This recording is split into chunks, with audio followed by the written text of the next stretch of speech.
આજે આપણે જીપીએમસીમાં lecture number 4 જોઈશું, જેમાં 30 MCQ આપણે કન્ટિન્યુ કરીશું. બરાબર છે મિત્રો? તો જલ્દીથી જલ્દી તમે જે વિદ્યાર્થીઓ બેંક, SSC, રેલવેમાં ક્લાસ કરવા માગો છો તો જોડાઈ શકો છો, રજિસ્ટ્રેશન કરાવી શકો છો. ચાલો, તમે જેટલી પણ એસએમસીની એક્ઝામ આપો છો, જો તમે આ ફર્સ્ટ ટાઈમ વિડીયો જુઓ છો તો, અને કોઈપણ રીતના સોર્સથી તમને આ વિડીયો લેક્ચર મળ્યું હોય તો જીપીએમસી મહાનગરપાલિકાની બધી જ એક્ઝામો પૂછાય છે. જીપીએમસી એક્ટની વાત કરીએ તો આપણું પ્લેલિસ્ટ છે. પ્લેલિસ્ટમાં એસએમસી ક્લર્ક 2026 કરીને કે એસએમસી એક્ઝામ 2026 કરીને પ્લેલિસ્ટ બનાવી છે. એની અંદર બધા જ વિડીયો આપવામાં આવેલા છે, એટલે 1 by 1 કરીને તમે બધા જ વિડીયો જોઈ શકો છો.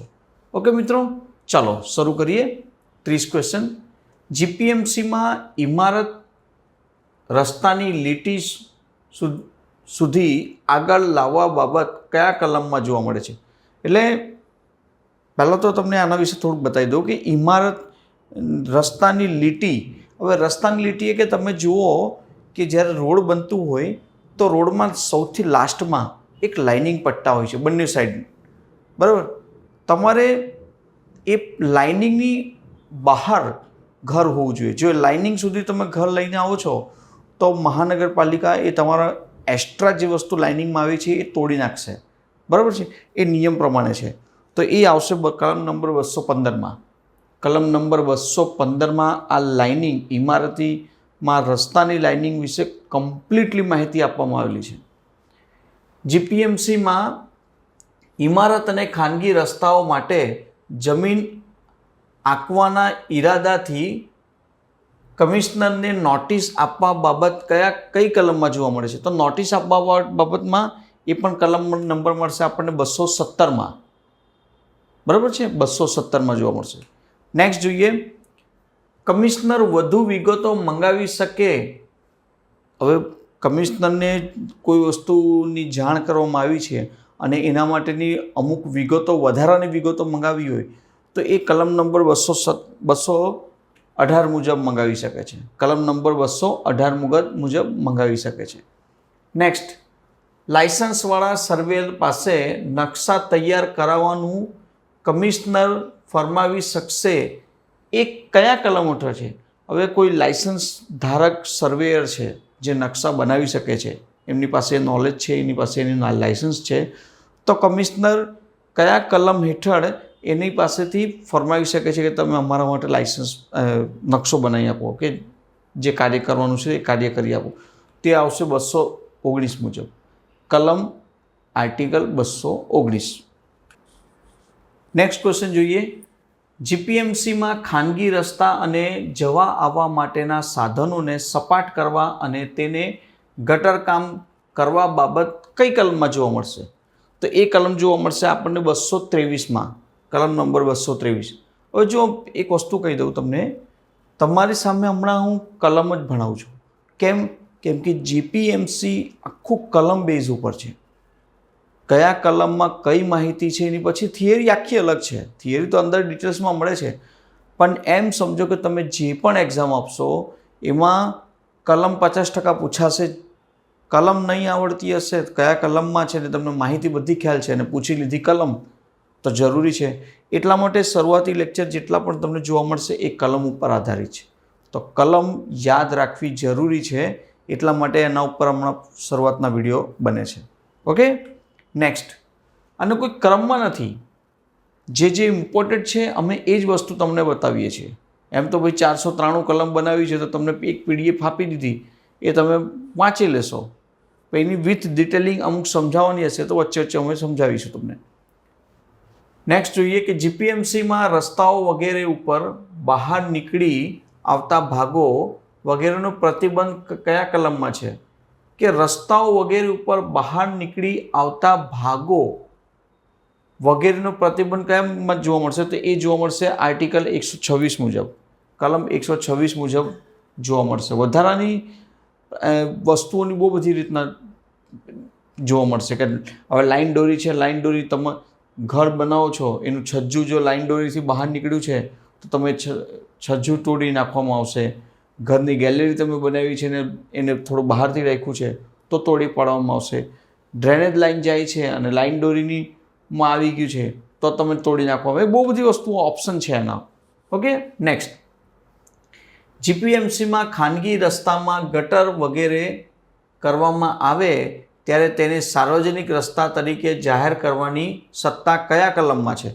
તો જાહેર સોસાયટી હોય કે કોઈ બી રીતના હોય એના તમામ ડિટેલિંગ તમને જોવા મળશે કલમ નંબર 224માં.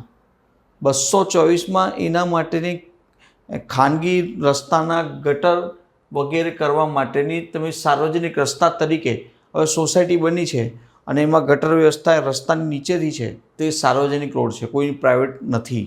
Okay, next. જીપીએમસીમાં ભોયતળિયાના બારણા વગેરે રસ્તા ઉપર બહારની બાજુએ ઉઘાડવા ન જોઈએ. કલમ કયામાં જોવા મળે છે? 228માં. કેમ આવું? કેમ કે બહારની તરફ જો ઉઘાડશો તો જો એ લાઇન દોરીમાં આવશે અને પછી તમારે પાર્કિંગ લાઇન દોરીની અંદર થઈ ગઈ તો પછી પ્રોબ્લેમ થશે. પછી તો બહુ બધા નિયમોનો ભંગ થઈ ગયું કહેવાય. એ કલમ નંબર 228 મુજબ જોવા મળશે. નેક્સ્ટ. સાર્વજનિક રસ્તાઓમાં પશુને બાંધવાનો પ્રતિબંધ કયા કલમમાં છે? તો 233. તમે જોતા હશો કે ઘણી બધી ગાયો સાર્વજનિક રોડ પર રખડતી હોય છે, બરાબર? તો એને ઉઠાવી જાય છે. હવે તમે સાર્વજનિક રોડમાં, મેઇન રોડ પર, સાર્વજનિક જગ્યા પર તમે બાંધો છો તો એ પણ રોંગ છે. જે કલમ નંબર શામાં જોવા મળશે? 233માં તમને જોવા મળશે. નેક્સ્ટ. જીપીએમસીમાં જે બાંધકામ અથવા જટિલ સામાનથી રસ્તામાં નડતર થતું હોય તેવી પ્રતિષેધ કયા કલમમાં જોવો? મતલબ કે કોઈ બી રીતના રસ્તામાં નડતી વસ્તુ, સીધી ભાષામાં કહો તો રસ્તામાં નડતી વસ્તુઓ માટેનું કલમ કઈ છે? તો એ યાદ રાખજો, 229. કલમ નંબર 229માં છે. રસ્તામાં નડતી તમામ વસ્તુઓ માટે 229 ફિક્સ છે, બરાબર? નેક્સ્ટ. જીપીએમસીમાં રસ્તાઓમાં વસ્તુઓ મૂકવાનો પ્રતિબંધ. હવે તમે જાહેર રસ્તામાં કોઈ પણ વસ્તુ મૂકી નહીં શકશો. મૂકો છો કોઈ ઇસ્યુ નથી, થોડાક સમય માટે મુકાય છે એટલે કલાક 2 કલાક ઇમરજન્સી તરીકે તો મૂકી શકો. 230માં એના વિશે જોગવાઈ છે. પરંતુ તમે જાહેર રસ્તા ઉપર વસ્તુ મૂકી દો છો પરમાનન્ટ તો પછી એ નુકસાનકારક છે. એ હંમેશા માટે કોઈને કોઈ રીતના દંડ પણ ફટકારવામાં આવી શકે છે, બરાબર છે? તમે જોઈ શકો છો કે જ્યારે પણ જાહેર રસ્તામાં કોઈ કાર પાર્કિંગ કરે છે, બાઇક પાર્કિંગ કરે છે તો ગાડીઓ આવીને એને ઉચકી જાય છે. કોઈ બી રીતના ટોલ ગાડીઓ આવીને એનું ઉચકી લે છે. કેમ? કેમ કે તમારે એ ખાનગી જગ્યા નથી, પ્રાઇવેટ જગ્યા નથી, સરકારી જગ્યા છે. તો વસ્તુઓ મૂકવા, રસ્તા ઉપર વસ્તુઓ ગમે તેમ પાર્ક કરી શકાય નહીં. કોઈ લારી ગલ્લા મુકાયા હોય તો ઉચકાઈ જાય છે. એ કલમ નંબર 230માં બતાવવામાં આવેલ છે ડિટેલ્સ. નેક્સ્ટ. જીપીએમસીમાં જે રસ્તાઓમાં કામ ચાલુ હોય તે રસ્તા કમિશનર બંધ કરી શકે છે. યા રાઈટ છે. કેમ? રોડ ઉપર કોઈ કામ ચાલુ છે તો હવે એ રસ્તો મેઇન છે ને શરૂ છે અને હવે ત્યાં કામ ચાલુ થઈ ગયું છે કે એનાથી જાનહાનિ ન થાય તો કમિશનરના આદેશથી એક રાઇટિંગમાં એ બંધ કરી શકે છે રોડ. અને જે કલમ નંબર 236માં જણાવવામાં આવે છે કે રોડ બંધ કરવાની સત્તા છે. મેટ્રોનું કામ ચાલુ છે તો મેટ્રોનું કામમાં આજે એ જ જગ્યાએ એવું કામ ચાલુ છે કે જ્યાં નુકસાન થઈ શકે, જાનહાનિ થઈ શકે છે કોઈ પણ રીતે, તો એ રોડ બ્લોક કરી શકવામાં આવે છે, બરાબર છે? નેક્સ્ટ. પરવાનગી સિવાય રસ્તો ખોલવો અથવા તોડવો નહીં અને ઇમારત બાંધવાનો માલ સામાન તેના ઉપર મૂકવું નહીં. આ કયા કલમમાં છે? એટલે પરવાનગી સિવાય રસ્તો ખોલવો અથવા તોડવો નહીં અને તમે કોઈ મકાન બનાવો છો ને રોડમાં તમે સામાન મૂકો છો તો એ મૂકવું નહીં. એના માટે કયા કલમમાં જોવા મળશે? તો એ કલમ જોવા મળશે 239, 239. તમારો મેઇન રોડ પર ઘર આવે છે અને તમે રોડમાં સામાન મૂકી દેશો તો આવવા જવાને તકલીફ પડશે, ટ્રાફિકની સમસ્યા ઊભી થશે. તો પરમિશન લઈને તમે જો કામ કરો છો તો કોઈ ઇસ્યુ નથી. વિધાઉટ પરમિશન જો શરૂ કરશો તો ઓબ્વિયસલી કોઈને કોઈ મોટી સમસ્યા આવીને ઊભી રહી જવાની છે દરવાજે. ઓકે. નેક્સ્ટ, જીપીએમસીમાં કોઈ પણ રસ્તામાં મ્યુનિસિપલ કામ ચાલુ હોય તે દરમિયાન વાહન વ્યવહાર વગેરે માટે કમિશનરે પ્રબંધ કરવા બાબત કયા કલમમાં જોવા મળે છે? કે જાહેર રોડમાં કોઈ મોટા પાયા પર કામ ચાલુ છે તો વાહન વ્યવહાર માટે એનું પ્રબંધ કરવું, કેવી રીતના મેનેજમેન્ટ કરવું, એના માટે બી જાણ કરવું જરૂરી છે અને એનું વ્યવસ્થા કરવાની હોય છે, જે કલમ નંબર 237માં જોવા મળે છે. કલમ નંબર 237. નેક્સ્ટ, જીપીએમસીમાં રસ્તાઓને છેડે આવેલી ઇમારતો બાબત માટેનું કલમ છે. કે કઈ કલમ છે? હવે મેં તમને જેમ કીધું કે લાઈન દોરીવાળી છે, કિનારામાં જ રોડને કિનારામાં જ ઘર બન્યું છે, તો ઘર બન્યું છે કોઈ ઇસ્યુ નથી, એ નિયમ પ્રમાણે બન્યું હશે, મહાનગરપાલિકાને પરમિશન આપી હશે. પરંતુ હવે સમજો કે તમે ગેલેરી બહાર કાઢી જે રોડમાં નડતરરૂપ છે, કે સમજો કોઈ અચાનક હેવી વ્હીકલ ગયું ને ગેલેરીથી ટકરાઈ શકે છે, કે તમે છજ્જુ બહાર પાડ્યું, પતરાનું શેડ બહાર પાડી અને એ નડતરરૂપ છે, તો એના તમામ પ્રકારની ડિટેલ્સો 242 આર્ટિકલ 242માં જોવા મળશે. નેક્સ્ટ, જીપીએમસીમાં રસ્તાની બાજુની કોઈપણ ઇમારતના કામ દરમિયાન આતરા કરવા બાબત કયા કલમમાં જોવા મળે છે? તો એ આપણને કોલમ જોવા મળશે 246 મુજબ. નેક્સ્ટ, સાર્વજનિક રસ્તા ઉપર દીવાબત્તી કરવા બાબત કયા કલમમાં જોવા મળે? દીવાબત્તી એટલે સ્ટ્રીટ લાઇટ. દીવાબત્તી એટલે હું તમને કહી દઉં કે સ્ટ્રીટ લાઇટની વાત કરે છે. જે સ્ટ્રીટ લાઇટ જોવા મળશે 249 249 કલમ મુજબ. સાર્વજનિક રોડમાં તમે જુઓ છો કે સ્ટ્રીટ લાઇટ લગાવવામાં આવે છે. કેમ કે જરૂરી છે શહેર વિસ્તારમાં. રસ્તાઓ ઉપર પાણી છાંટવા માટેના પગલાં કયા કલમમાં જોવા મળે છે? હવે સમજો કે ઉનાળો છે, હું તમને એક્ઝામ્પલ આપીશ ખાલી, કે ઉનાળાનો સમય છે, તમે રસ્તા ઉપર પાણી છાંટી દીધું, કોઈ ઇસ્યુ નથી, નોર્મલ તમે પાણી નાખી દીધું, પણ તમે હવે તળાવની જેમ ભરી દીધું પાણી અને એનાથી આવવા જવાનું નુકસાન, ખૂબ જ તકલીફ પડે છે, એવી તમામ વસ્તુઓ માટે આર્ટિકલ 250 કલમ 250માં તમને એની ડિટેલ્સ આપેલી છે. જો તમે દરરોજ આ કામ કરો છો તો એક દિવસ તો આવીને તમને દંડ ફટકારવામાં આવશે અને સારો એવો દંડ મળે છે. બરાબર છે? પેનલ્ટી સ્વરૂપે ફીસ ભરવાની આવશે. નેક્સ્ટ, અકસ્માતથી બત્તી વગેરે ભાંગનાર વ્યક્તિઓએ નુકસાન થાય તેની મરામત કરવા બાબત કયા કલમમાં જોઈએ છે? હવે એક્ઝામ્પલ આપી દઈએ. જો પહેલાં તો આનું આન્સર બતાવી દઉં, કલમ નંબર 252 છે. અકસ્માતથી એક્ઝામ્પલ આપી દઉં કે બીઆરટીએસ રૂટમાં અચાનકથી કોઈ કાર ઘૂસી ગઈ અને એનાથી રેલિંગ અથવા ત્યાંમાં મૂકેલી લાઇટિંગ કે રોડના કિનારામાં થાંભલાઓ લાઇટિંગના અને અકસ્માત એમનાથી થયું છે, તો એનો જે ખર્ચ થશે એ ખર્ચ પણ એને ભોગવવો પડશે વ્યક્તિને, બિકોઝ અકસ્માત એનાથી થયું છે કોઈ બી રીતના. ઓકે, આવે છે આ. નેક્સ્ટ, જીપીએમસીમાં કમિશનરે કરેલા ફરમાનનું પાલન ન કરવું પરિણામ કયા કલમમાં છે? તો એ કલમ નંબર 256માં જોવા મળશે. કે તમે કમિશનરે કોઈ વસ્તુ કીધી છે રાઇટિંગમાં અને તમે એનું પાલન નથી કરતા, તો યાદ રાખજો એના માટે જે બી પનિશમેન્ટ કે સજા હશે તે ભોગવવા માટે તૈયાર રહેવું પડશે. નેક્સ્ટ, ઇમારતો અને કામોની દેખરેખ કયા કલમમાં જોવા મળે છે? કે જેટલી બી આ આખો વિભાગ છે કે ઇમારતો બનાવવાનું લાઇસન્સ મળે છે, તમને પરમિશન મળે છે, એની અમુક ફીસ હોય છે અને એનું દેખરેખનું કામકાજ કોણ કરે છે, કયા અધિકારી કરે છે, એ આર્ટિકલ 257માં તમને જોવા મળશે. કલમ નંબર 257. ઓકે. નેક્સ્ટ, ઇમારતો બંધાતી હોય તેમાં ફેરફાર વગેરે થાય તો તે દરમિયાન નિરીક્ષણ કરવા બાબત કયા કલમમાં જોવા મળશે? તો કલમ નંબર 258માં જોવા મળશે. તમે કોઈ પ્લાનિંગ કરીને બેઠા છો ને મહાનગરપાલિકાથી એની પરમિશન પણ લઈ લીધી, પણ અચાનકથી હવે તમે પ્લાન કંઈ ચેન્જ કરો છો તો મહાનગરપાલિકાને તમે જાણ કરી તો એ નિરીક્ષણ માટે અધિકારીઓ આવશે ને નિરીક્ષણ અધિકારીઓ જ્યારે આવશે ત્યારે એને ફરીથી પ્લાનિંગ જોશે અને પછી આગળ કન્ટિન્યુ કાર્યવાહી કરશે. તો આર્ટિકલ 258 કલમ 258 મુજબ.